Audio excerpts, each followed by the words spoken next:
Hello everyone, welcome back to my YouTube channel. आज के stock analysis के video में हम बात करेंगे कुछ स्टॉक्स के बारे में और सीखेंगे कैसे सपोर्ट एंड रेजिस्टेंस उसमें ड्रॉ करना है। और साथ ही साथ देखेंगे कुछ फंडामेंटल रेशियोज और फंडामेंटल वैल्यूज देखेंगे उस कंपनी की, और उसके बिजनेस के बारे में जानेंगे कि कंपनी क्या करती है, क्या इसके प्रोडक्ट्स है। और साथ ही साथ टेक्निकल भी देखेंगे कि कहाँ पर ये मार्केट में अभी ट्रेड कर रहा है, क्या प्राइस चल रहा है। तो सारी डिटेल देखेंगे। चैनल में नए हैं तो चैनल को अभी सब्सक्राइब कर लीजिए। रेगुलरली यहाँ पर लर्निंग के लिए आपको वीडियो मिलती है, जहाँ से कुछ न कुछ आपको लर्निंग जरूर मिलेगी। टेलीग्राम चैनल ज्वाइन कर सकते हैं। और स्टॉक मार्केट लर्निंग करके है, 8000 के आसपास सब्सक्राइबर हैं। कई सारे फेक भी चैनल चल रहे हैं इस नाम से, तो जो लिंक आपको वीडियो के डिस्क्रिप्शन में मिले उसी से आप ज्वाइन कीजिए। अननेसेसरी आप किसी फेक चैनल को भी ज्वाइन कर लेंगे गलती से। तो बात करते हैं सीधे काम की, स्टॉक के बारे में बात करते हैं। ये स्टॉक मैंने सेलेक्ट किया है ISGC हैवी इंजीनियरिंग लिमिटेड का। 851 पर ये ट्रेड कर रहा है, आज की क्लोजिंग प्राइस है। पहली चीज, टेक्निकल हम देखते हैं स्विंग ट्रेडिंग के लिए ट्रेंड क्या है स्टॉक का। ट्रेंड आप देखेंगे यहाँ पर डेली टाइम फ्रेम में अप ट्रेंड चल रहा था, और इसने जो हाई बनाया लगभग 1182 के आसपास, उसके बाद इसमें एक जबरदस्त करेक्शन आया है। और करेक्शन के बाद ये स्टॉक, मैं दिखा रहा हूँ कितना करेक्शन इसमें है। हम यदि इसके हाई से बात करें, रिसेंट हाई से, तो स्टॉक लगभग करेक्ट हो चुका है 28%। तो स्टॉक का भी फंडामेंटल भी देखेंगे, वहां भी मैं बताऊंगा आपको कि क्या क्या चीज़ें इसकी पॉजिटिव हैं और क्या चीज़ें निगेटिव हैं।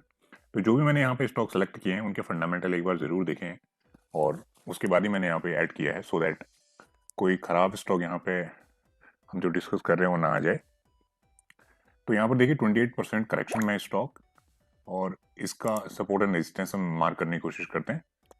इसके लिए हम प्राइस रेंज का एक टूल लेंगे और हम इसको मार्क करेंगे पिछले लेवल से, यानी जो प्रीवियस ब्रेकआउट लेवल था वो एक इंपॉर्टेंट सपोर्ट की तरह काम करेगा हमारे लिए। यहाँ पर देखिए क्या हुआ है, ये ब्रेकआउट लेवल था, हाई बनाया, और उसके बाद यहाँ पर इसने इसको ब्रेक किया, सक्सेसफुली ब्रेकआउट दिया। उसका एक बड़ी रैली आपको देखने को मिली यहाँ पर, जो लगभग 30% से भी ज्यादा है, यहाँ से लेके यहाँ तक। और उसके बाद अभी शार्प यहाँ पे फॉल आया प्राइस का। लेकिन यहाँ पर देखिए एक चीज यहाँ पर आपको नजर आएगी, यहाँ पर एक कंसोलिडेट टाइप हो रहा है यहाँ पर, यानी जो सेलर्स है बेचने को तैयार नहीं है, जिसका हमें रीजन दिख रहा है कि यहाँ से प्राइस नीचे गिर नहीं रहा है। नीचे साइड से आपको यहाँ पर बाइंग दिख रही है क्लियरली, लगभग 2 से 3 कैंडल है यहाँ पर ग्रीन आपको दिख रही है, यानी जहाँ पर ओपन से क्लोज प्राइस ऊपर रहा है। और नीचे साइड से हर कैंडल में आपको एक विक दिख रही है, जो ये बता रही है कि नीचे साइड से बाइंग यहाँ पर हो रही है। तो यानी अब इस स्टॉक को यहाँ से गिरने नहीं दे रहे हैं, और वॉल्यूम थोड़ा यहाँ पर कम है। और जनरली क्या देखते हैं हम, जब इस लेवल पे अच्छे वॉल्यूम के साथ में प्राइस में मूवमेंट आता है तो एक साइन बनता है वो रिवर्सल के लिए। तो फिलहाल स्टॉक में आपको ये 2 3 चीजें दिख रही हैं, एक तो ट्रेंड अप ट्रेंड दिख रहा है, और दूसरा 28% करेक्टेड होकर ये स्टॉक में मिल रहा है यहाँ पे। और अब देखते हैं इसके फंडामेंटल, सो दैट आपको थोड़ा बेटर आइडिया यहाँ पर रहेगा।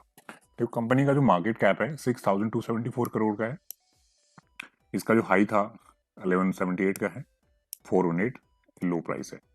एक ये डाइवर्सिफाई हैवी इंजीनियरिंग कंपनी है जो मैन्युफैक्चर करती है आयरन और steel casting boilers parts. Boiler जो बनता है उसके जो पार्ट्स हैं वो बनाती है, और कई सारे इसके पावर प्लांट में इसके यूजेस हैं इसके प्रोडक्ट के, शुगर प्लांट में, डिस्टिलरी में, फैक्ट्रीज में।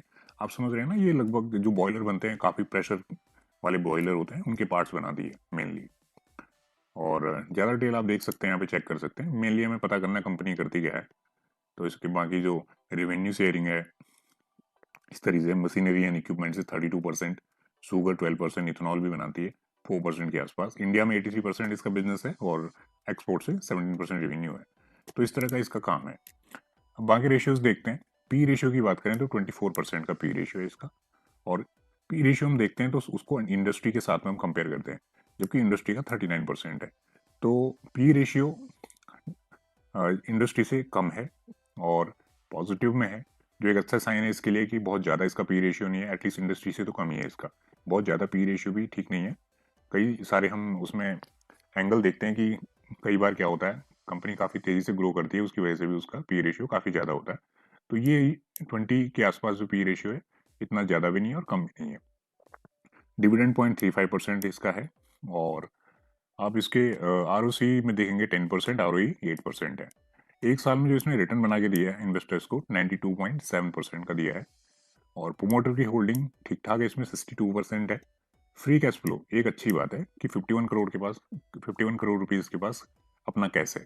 ये ऐसा पैसा है जिसको ये अपने बिजनेस के एक्सपेंशन में यूज कर सकती है, डिविडेंड देने में यूज कर सकती है, और कई सारे जैसे इंटरेस्ट, कोई लोन लेती है कंपनी तो उसके इंटरेस्ट देने के लिए भी काम कर सकती है। यानी इसके पास पैसा बच रहा है, बिजनेस एक्टिविटी जो भी कर रही है उसके बाद से इसके पास पैसा बच रहा है जिसको ये खर्च कर सकती है, तो एक अच्छा साइन होता है। FIs की होल्डिंग भी है लगभग 3.5%, DIs 8.5% के आसपास है। और इसमें आप देखेंगे जो इसका डेट है 959 करोड़ है। कंपनी 6000 करोड़ की है तो डेट उसके मुकाबले काफी ज्यादा नहीं है। करंट रेशियो भी अच्छा है, पॉजिटिव में है। जो करंट जो एसेट्स हैं इसके पास लाइबिलिटीज से ज्यादा है, लाइबिलिटीज कम है करंट एसेट के मुकाबले। सेल ग्रोथ 7% की इसकी है, जबकि प्रॉफिट ग्रोथ आप देखेंगे 76% है। ये काफी अच्छी चीज यहाँ पर है, जो कंपनी काफी अच्छा प्रॉफिट बना रही है और काफी अच्छा जो ग्रोथ परसेंटेज है इसका प्रॉफिट का, ये हमें नजर आ रहा है। तो फंडामेंटल में हम 5-6 चीजें मेनली यदि देखें तो हमें एक बेसिक आइडिया आ जाता है कंपनी के बारे में कि कंपनी किस तरह से चल रहा है, इसके फाइनेंशियल कैसे चल रहे हैं। तो बाकी हम बात करते हैं दूसरे स्टॉक के बारे में। अगला जो स्टॉक मैंने सेलेक्ट किया है इसका नाम है बीकाजी। बीकाजी फूड्स करके स्टॉक है, 521 पर ट्रेड हो रहा है। इसमें भी आपको जो ट्रेंड दिखेगा आप ट्रेंड में दिखेगा डेली टाइम फ्रेम में। और इसमें जो रिसेंट हाई है इसको मार्क करते हैं, ये लगभग है 604, एक रेजिस्टेंस की तरह काम करेगा। और इसका जो सपोर्ट जोन है चार्ट में हमें एक बार देखने में ही पता लग जाएगा कि कहाँ से स्टॉक रिवर्स हो रहा है ऊपर को। ये लगभग 520 के आसपास हमें नजर आ रहा है, यानी अभी उसी के आसपास से स्टॉक ट्रेड कर रहा है। अब हम देखते हैं सपोर्ट एंड रेजिस्टेंस के बीच में कितना डिफरेंस है, यानी स्टॉक कितना करेक्ट हो चुका है रिसेंट टाइम से। तो इसे मैं देखूँ इस टूल की मदद से तो लगभग 15 to 16% ही करेक्ट हो चुका है अपने हाई से, रिसेंट हाई से। तो एज ए स्विंग ट्रेडर हमें क्या देखना होता है, हमें स्विंग मोमेंट कैप्चर करने होते हैं किसी भी स्टॉक में। तो ये देखिए यहाँ पर यदि इसको मैं पीछे करूँ थोड़ा सा तो ये एक रेजिस्टेंस की तरह यहाँ पर नजर आएगा। सेम चीज यहाँ पर हो रही है, स्टॉक ने कई बार यहाँ से सपोर्ट लिया है। यहाँ पर आप देख सकते हैं 3 से 4 बार, यहाँ पर 3 से 4 बार यहाँ पर इसने कोशिश करी ब्रेक करने की, इस लेवल को ब्रेक नहीं कर पाया। यहाँ पर भी हुई कोशिश और अभी उसी एरिया में ट्रेड कर रहा है। और यहाँ पर जो 2 कैंडलें बनी है उसमें आपको नीचे साइड से साइकोलॉजी पता चल रही है कैंडल की कि नीचे साइड से बाइंग हो रही है यहाँ पे, यानी प्राइस को नीचे नहीं गिरने दिया जा रहा है। अब इस तरह के जो सिचुएशन है ऐसे में हमें क्या चाहिए, एक बुलिश कैंडल चाहिए ग्रीन और अच्छे वॉल्यूम के साथ में, यानी अच्छे ट्रेडर्स का यहाँ पे काफी ट्रेडर्स का पार्टिसिपेशन चाहिए और प्राइस में ठीक ठाक मूवमेंट चाहिए जो एक बुल्स को कॉन्फिडेंस देगा प्राइस को ऊपर ले जाने के लिए। और जो डिफरेंस हमने यहाँ पे देखा 15% के आसपास है। अब चलते हैं थोड़ा screener.in की वेबसाइट में, काफ़ी अच्छी वेबसाइट है, इसमें कई सारी चीज़ें आपको देखने को मिल जाएंगी। हम कुछ इंपॉर्टेंट चीज़ें देखते हैं यहाँ पे। कंपनी क्या काम करती है, कंपनी के जो प्रोडक्ट हैं ये भुजिया नमकीन इस तरह के बनाती है, आप सब फैमिलियर होंगे इससे। पैकेज स्वीट पापड़ वेस्टर्न स्नैक्स ये सब चीज़ें बनाती है। बीकाजी के प्रोडक्ट हर कोई यूज़ करता है लगभग घर में। मार्केट कैप 13,000 करोड़ का है और इसमें आप देखेंगे स्टॉक का पी 68 है। और जबकि सेक्टर का यहाँ पे पी है इंडस्ट्री का 35, यानी इसके हिसाब से काफ़ी महंगी है कंपनी, काफ़ी ज़्यादा रेट इसका चल रहा है अभी, ये आप कह सकते हैं। और रिटर्न की बात करें ROC इसका है 17%, रिटर्न ऑन कैपिटल एम्प्लॉयड और रिटर्न ऑन इक्विटी जो दे रही है 14%। और डिविडेंड भी है 0.14%। एक साल में रिटर्न इसने 45% दिया अपने इन्वेस्टर्स को। प्रोमोटर की होल्डिंग 75 है, अच्छी खासी होल्डिंग है प्रोमोटर की। कैश फ्लो भी इसका लगभग 100 करोड़ के आसपास है। FIs की होल्डिंग इसमें 6.89%, DIs की 14%। तो इंस्टीट्यूशन भी इसमें काफ़ी इसमें है, उनकी भी पार्टिसिपेशन है। और अब बात करते हैं इसके डेट की, 180 करोड़ का डेट है जबकि 99 करोड़ इसके पास कैश है। तो डेट काफ़ी ज़्यादा नहीं है, 13,000 करोड़ के मार्केट कैप के हिसाब से 180 करोड़ बहुत ज़्यादा नहीं है। सेल ग्रोथ देखें 14% की इसकी सेल ग्रोथ है, और यानी जो भी सेल कर रही है उसमें ग्रो कर रही है कंपनी। प्रॉफिट ग्रोथ 53%, ये काफ़ी अच्छी चीज़ है, प्रॉफिट में 53% की इसमें ग्रोथ देखी गई है। तो फंडामेंटल भी इसके उतने खराब नहीं है, ठीक ठाक है इसमें। और 18% 9% का आपको CAGR दिखेगा लास्ट 5 ईयर्स में। तो इस हिसाब से कंपनी के जो फंडामेंटल हैं टेक्निकल हैं आपने यहाँ पे देखे। अब एक और स्टॉक है जो मैंने सेलेक्ट किया है जिसका नाम है प्रकाश इंडस्ट्रीज। इसके बारे में बात करते हैं। ये अभी 172 के प्राइस पर ट्रेड कर रही है। कंपनी डेली टाइम फ्रेम में अप ट्रेंड चल रहा है इसका भी, और रिसेंट हाई से ये भी काफ़ी अच्छे करेक्शन पर आपको यहाँ पे दिख रही है। देख लेते हैं इसका जो रेजिस्टेंस है, ये वाला लेवल रेजिस्टेंस की तरह काम करेगा रिसेंट हाई जब प्राइस ऊपर को जाएगा, और सपोर्ट लेवल उसी जोन के आसपास आपको दिख रही है। इसके डिफरेंस की बात करें तो कितना डिफरेंस है, यानी कितना स्टॉक ये करेक्ट हो चुका है अपने रिसेंट हाई से, ये लगभग 25%, तो काफ़ी अच्छा करेक्शन है स्टॉक में, और 25% ये करेक्ट हो चुका है। यहाँ पर यदि आप कैंडल स्टिक पैटर्न जानते हैं तो आपको पता है एक बुलिश सलामी पैटर्न भी यहाँ पे बना हुआ है, बड़ी सी रेड कैंडल, उसके बाद गैप अप कैंडल ओपन हुई ग्रीन, और क्लोजिंग भी उसी कैंडल के अंदर दी है। इस तरह के पैटर्न को ट्रेड करने के लिए हमें कंफर्मेशन की जरूरत होती है, जैसा कि हम जानते हैं। तो फिलहाल ये स्टॉक चल रहा है 172 के प्राइस पर। अब हम बात करते हैं कुछ इसके फंडामेंटल्स की। फंडामेंटल में जाएंगे प्रकाश इंडस्ट्रीज। प्रकाश इंडस्ट्रीज का जो बिजनेस है, manufacturing and sale of steel product and generation of power. Steel product बनाती है कंपनी और पावर जनरेट करती है, इसमें इसका जो मैन्युफैक्चरिंग है इस तरह की है। और मार्केट कैप की बात करें तो 3000 करोड़ के आसपास का मार्केट कैप है इसका, और स्टॉक का पी 9 है, और इंडस्ट्री का पी 22। तो उस हिसाब से कंपनी अभी ठीक ठाक है, प्राइसेस की वैल्यूएशन के हिसाब से, पी के हिसाब से ठीक है, ज़्यादा नहीं है। ROC इसकी 7% के आसपास 7% के आसपास है, और ROE भी लगभग 6.58 के आसपास है। एक साल में इस कंपनी ने 213% के रिटर्न दिए, तो रिटर्न काफ़ी अच्छे दिए इस कंपनी ने। और जहाँ तक इसके प्रोमोटर की होल्डिंग की बात है, 44% प्रोमोटर की होल्डिंग है यहाँ पे। 16% जो परसेंटेज है ये प्लेस्ड भी है। प्लेस्ड यानी गिरवी हम जिसे बोलते हैं। ये प्लेस होने के कई सारे रीजंस होते हैं। कई बार पॉजिटिव रीजन में ये भी हो सकते हैं कि कंपनी को किसी पैसे की ज़रूरत है, और कुछ वो उस पैसे से कुछ अपना बिजनेस का एक्सपेंशन कर रही है, या कई सारे पॉजिटिव रीज़न भी होते हैं, और कई सारे नेगेटिव रीजंस भी होते हैं। तो इसके लिए हमें देखना पड़ेगा कि ये क्यों इसने प्लस किए हैं, इसके पीछे क्या लॉजिक है, क्या रीज़न है। तो ये जब तक हमें ये पता नहीं चलता तब तक हम इसके बारे में कुछ कह नहीं सकते कि क्यों प्लस किए गए हैं।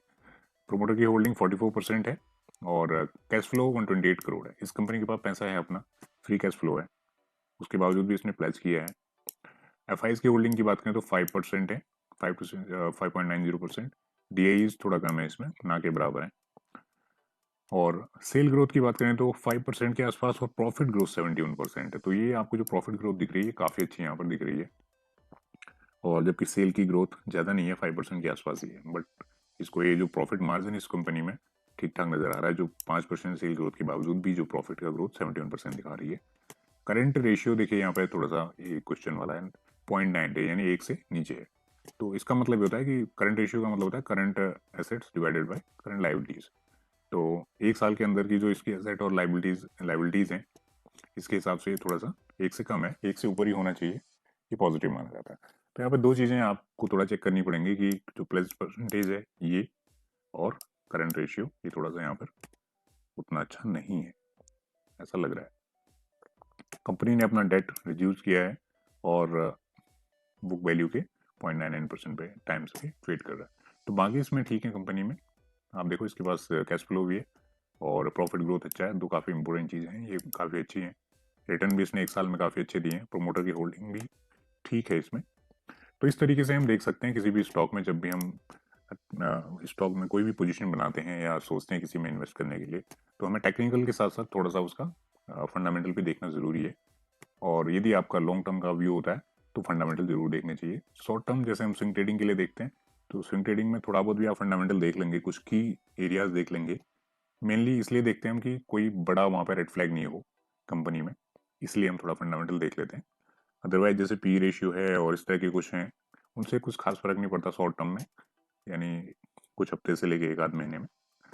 लेकिन जैसे कुछ बड़ी कुछ प्रॉब्लम उसमें यदि है तो वो दिख जाती है डेटा में। तो चार्ट में तो दिखती है, फंडामेंटल में भी वो देख लेते हैं हम। तो इसलिए हमें थोड़ा सा फंडामेंटल देखने की जरूरत होती है। वीडियो आपको पसंद आई, कुछ यहाँ से लर्निंग हुई, तो वीडियो को शेयर जरूर कीजिए, सब्सक्राइब करना मत भूलिए चैनल को। और स्विंग ट्रेडिंग आपको सीखनी है डिटेल में, तो टेलीग्राम चैनल में लिंक है, वहां से आप ज्वाइन कर सकते हैं। वीडियो देखने के लिए बहुत बहुत धन्यवाद।